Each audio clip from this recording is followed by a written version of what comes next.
sampai pada pagi, sampai siang, sampai malam nanti, kita senantiasa berharap Allah Ta'ala melimpahkan rahmat karunia-Nya. Karena rahmat itulah seekor singa tidak memakan bangkainya, tidak memakan anaknya. Seekor burung gagak yang garang tidak memakan telurnya. Seekor gajah tidak akan menginjak anak bayi yang baru lahir. Apa sebab? Karena ada rahmat Allah Subhanahu wa ta'ala. Bahkan suatu ketika Nabi SAW mengatakan, "La yudkhilal jannata ahadakum 'amalu." Kamu tidak akan masuk surga karena amalmu. Wala anta ya Rasulullah, engkau pun tidak masuk surga karena amalmu. Wala ana, aku pun tidak masuk surga karena amalku. Illa ayyataghammadani Allahu bi rahmatih. Allah Ta'ala mencurahkan rahmatnya. Rahmat itu yang dimintakan oleh khatib pada awal khutbahnya. Assalamualaikum warahmatullah. Rahmat itulah yang senantiasa kita mohonkan kepada yang hidup dan yang mati. Allahumma ghfir lahu warhamhu.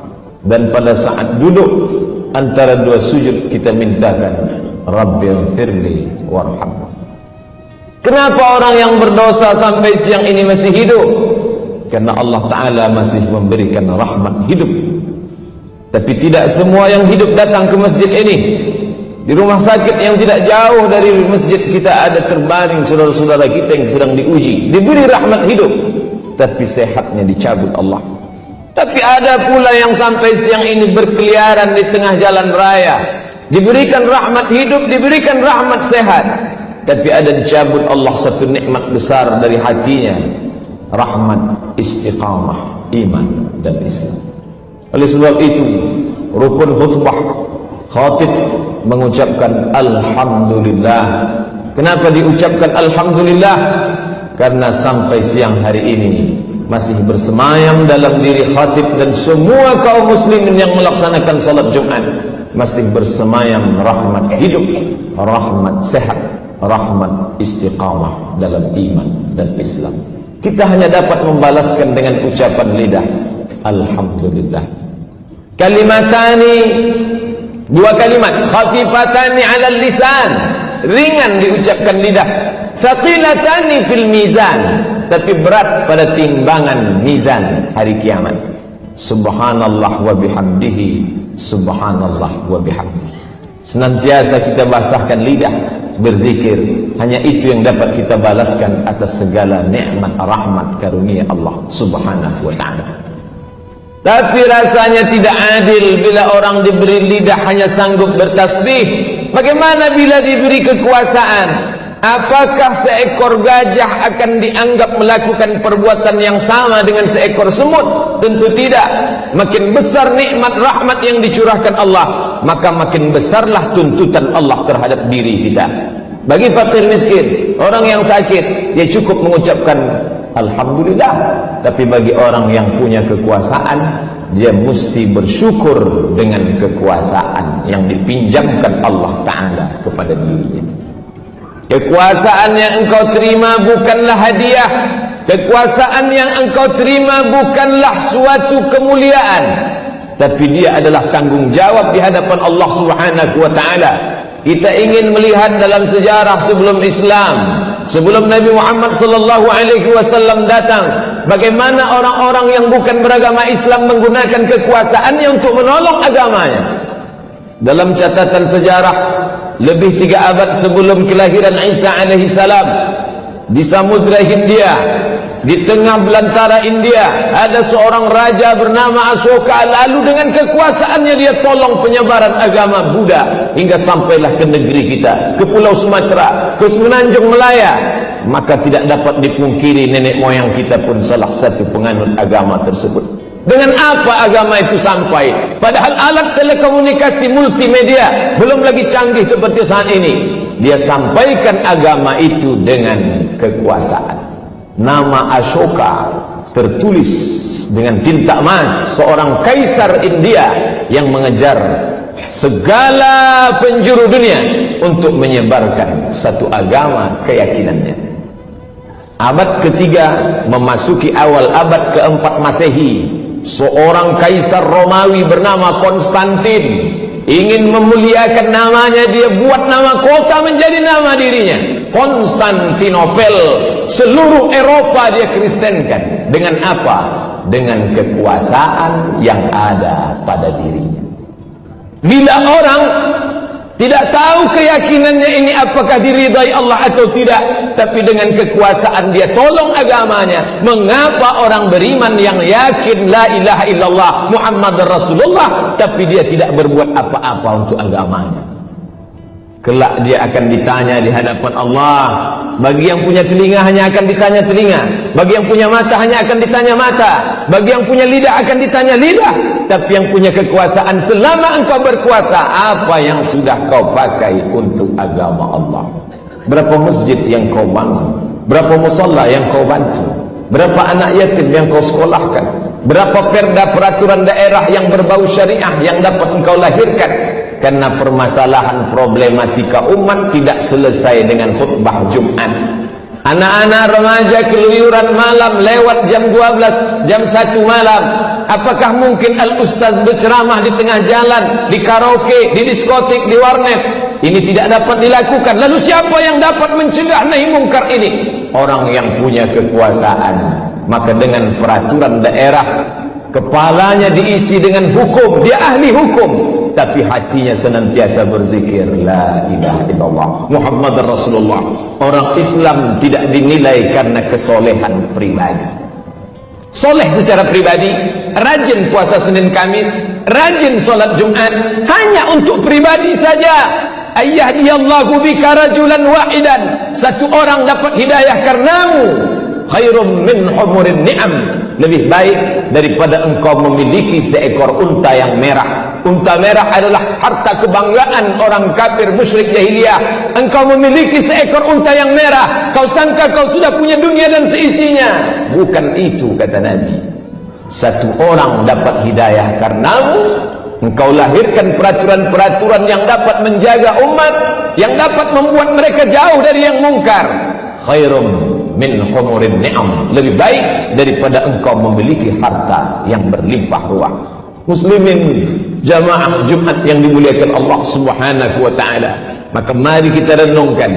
Mungkin ketika mendengar kalimat-kalimat ini, di antara kita terlintas dalam pikirannya, aku bukan penguasa, aku tidak punya kekuasaan. Memang benar. Bukankah kita berkuasa di kantor yang kita diamanahkan untuk memimpinnya? Bukankah kita berkuasa di perusahaan yang kita diamanahkan Allah menjadi direkturnya? Bukankah kita berkuasa di tengah keluarga kita? Paling tidak kita semua adalah kepala keluarga, dan kita berkuasa kepada anak istri. Ya ayyuhalladzina amanu, hai orang beriman, qu anfusakum, jaga dirimu, wa ahlikum, orang-orang yang berada di bawah kekuasaanmu, nar, dari api neraka. Seorang pemimpin tidak dapat mengatakan yang penting aku selamat, yang penting saya salat, yang penting saya puasa, masalah anak buah saya bukan urusan saya. Kita kan sudah dewasa, urusan pribadi urus masing-masing, hubungan dengan Tuhan adalah hubungan individual. Ini kalimat orang-orang sekuler yang memisahkan diri dengan agama, yang memisahkan kenegaraan dengan agama. Dalam Islam kita diajarkan dari sejak mulai bangun tidur, buka mata sampai tutup mata, harus berdasarkan ajaran Islam. Ya ayyuhalladzina amanu, wahai orang-orang beriman, udkhulu, masuklah kamu, fisilmi, dalam Islam, kafah, secara keseluruhan. Salahkah bila orang sudah tidak punya kekuasaan lalu rajin ke masjid, rajin berinfak sedekah? Tidak salah, baik. Dia ingin menutup usianya dengan husnul khatimah, amat sangat baik.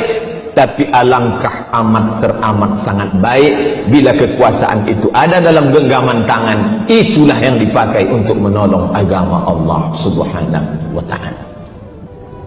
Jamaah Jumat yang dimuliakan Allah, ketika Allah Subhanahu wa ta'ala menitipkan suatu rahmat kepada diri kita, nanti dia akan tanya itu. Inna sam'a, pendengaran, wal basar, penglihatan, wal fuad, hati. Kullu ulaika kana anhu mas'ula. Semua akan disoal, semua akan ditanya, semua akan diminta pertanggungjawaban di hadapan Allah Subhanahu wa taala. Mungkin kita tidak punya kuasa, tapi ada rahmat harta yang dititipkan Allah, maka harta itu juga bukan hadiah. Harta adalah tanggung jawab dan amanah. Sebesar apa harta itu sudah kita buat untuk menolong agama Allah Subhanahu wa taala. Syekh Muhammad Al-Ghazali, guru dari Syekh Yusuf Al-Qaradawi, menyebutkan dalam salah satu kitab tulisannya bahwa orang Perancis berinfak dalam tanda kutip, menghabiskan hartanya 150 ton emas untuk merubah agama kaum muslimin yang ada di Afrika Utara, Tunisia, Aljazair, Maroko. Khatib menyaksikan sendiri katedral besar tegak berdiri, menaranya mencakar langit di tengah kota Rabat, ibu kota Maroko, padahal tidak seorang pun orang Maghribi yang berubah keyakinan. Mereka sudah siapkan harta begitu banyak. Orang-orang Itali tidak mau menuliskan agama dalam IC, identity card, kartu tanda pengenal. Apa sebab? Apa kronologis orang Itali tidak mau menuliskan agama di kartu tanda penduduknya? Karena bila ditulis agama, maka otomatis gajinya akan dipotong 10% oleh agama. Apa maknanya? Ada kewajiban memberikan 10% dari pendapatan untuk agama. Islam, pernahkah gaji kita dipotong langsung 10%? Kalaupun ada kabupaten, kota, Pemda yang memotong 2,5%, itu pun zakat. Tapi 10% terlalu banyak. Yang 2,5% pun banyak yang mengeluarkan sumpah serapah. Saya mau berzakat, itu terserah saya. Saya mau bersedekah, itu hubungan pribadi saya dengan Tuhan. Kenapa mesti diatur-atur? Kenapa mesti diurus-urus? Ternyata orang Eropa yang sekuler, yang katanya kafir, yang katanya sosialis, yang katanya komunis, mereka masih memotong potongan atas dengan potongan yang luar biasa.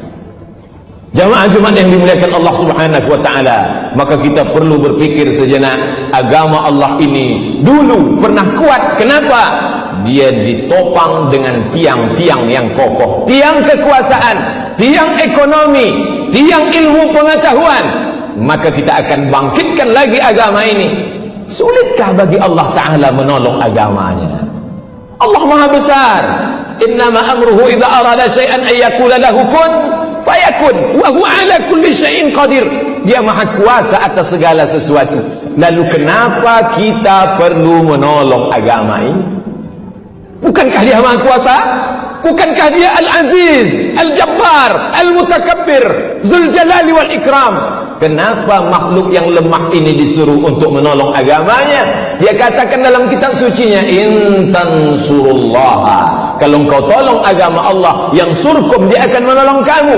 Dia bukan tidak sanggup untuk menolong agamanya. Dia Maha Kuasa untuk membolak-balikkan dunia ini, tapi dia ingin menguji hamba-hambanya. Hambaku yang kutitipkan kekuasaan, sudikah engkau kuuji dengan kekuasaan? Banyak orang menganggap menjadi miskin itu ujian, menjadi rakyat jelata tidak punya kuasa. Oh, kasihannya si fakir miskin, dia sedang diuji. Tapi banyak yang tidak sadar bahwa kekuasaan adalah ujian, bahwa harta adalah ujian. Banyak yang lulus dengan kemiskinan, banyak yang lulus dengan kesusahan, tapi ketika diuji dengan harta benda dan kekuasaan, disitulah dia lupa kepada Allah Subhanahu wa ta'ala. Padahal semua ini tak lain tak bukan adalah ujian. Ketika raja diraja, Sulaiman anak Daud alaihissalam, bagaimana kekuasaan Nabi Sulaiman? Dari sungai Nil Afrika Utara sampai sungai Efrat di Irak, Asia Afrika, kekuasaan Sulaiman. Bagaimana kehebatan Sulaiman? Sulaiman sampai-sampai menguasai tidak hanya dunia manusia, sampai kepada dunia jin ifrit pun dikuasai oleh Sulaiman. Ya ayyuhal mala'u, wahai pasukan bala tentaraku, ayyukum ya'tini bi arsyiha, siapa yang sanggup memindahkan singgasana kursi Balqis, Ratu Balqis punya kekuasaan di Yaman. Kerajaan Sabah, siapa yang bisa memindahkan kursi Balqis dari Yaman ke Palestina 3000 km jauhnya? Siapa yang bisa? Wa qala ifritum minal jin, berkatalah jin ifrit, ana atika bihi, aku sanggup memindahkan kursi Balqis qabla an taquma min maqamik, sebelum engkau tegak dari tempat dudukmu. Belum kau berdiri hai Sulaiman, kursi Balqis sudah sampai. Wa qala alladhi 'indahu 'ilmun minal kitab, berkata seorang lelaki yang memiliki ilmu dari Alkitab, Al-Quran, kitab suci Allah. Apa dia katakan? Ana atika bihi, aku sanggup memindahkan kursi Balqis qabla an yartadda ilaika tarfuk, sebelum matamu berkedip, kursi singgasana Balqis sudah pindah dari Yaman ke Palestina. Ketika kursi itu sampai, apa yang dikatakan Sulaiman alaihissalam? Nabi Sulaiman mengatakan, hadza min fadli rabbi, ini ujian Tuhanku, liyabluwani, dia sedang menguji imanku. Aashkur, apakah aku akan bersyukur, am akfur, apakah aku akan kafir. Siang ini sepekan lamanya kita sibuk dengan aktivitas rutinitas, menghitung harta, mengurus kekuasaan. Tapi siang ini kita masih diberikan rahmat hidup sehat walafiat, merenung sejenak dalam khutbah Jumat. Apakah selama ini kekuasaan yang kita miliki sudah kita pakai untuk menolong agama Allah? Kalau sudah, alhamdulillah, khutbah ini membuat kita makin istiqamah. Kalau belum, tidak ada kata terlambat. Mari kita pakai kekuasaan dan harta benda untuk menolong agama Allah. Harta tidak lagi ada, kekuasaan pun tak tersisa. Apa yang bisa saya sampaikan? Sampaikan kepada anak, menantu, cucu, cicit, kawan, sahabat, handai tolan generasi akan datang.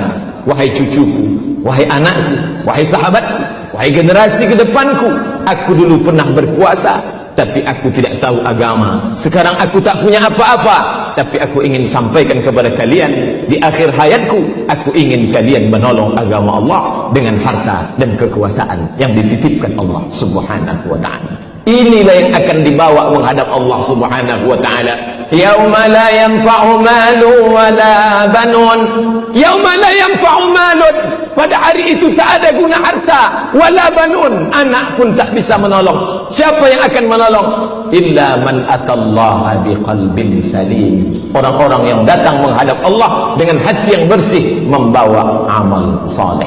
Pada saat menutup mata, amal soleh akan dibawa. Saat itu malaikat datang menghampiri sebelum Israel mencabut nyawa. Apa kata malaikat?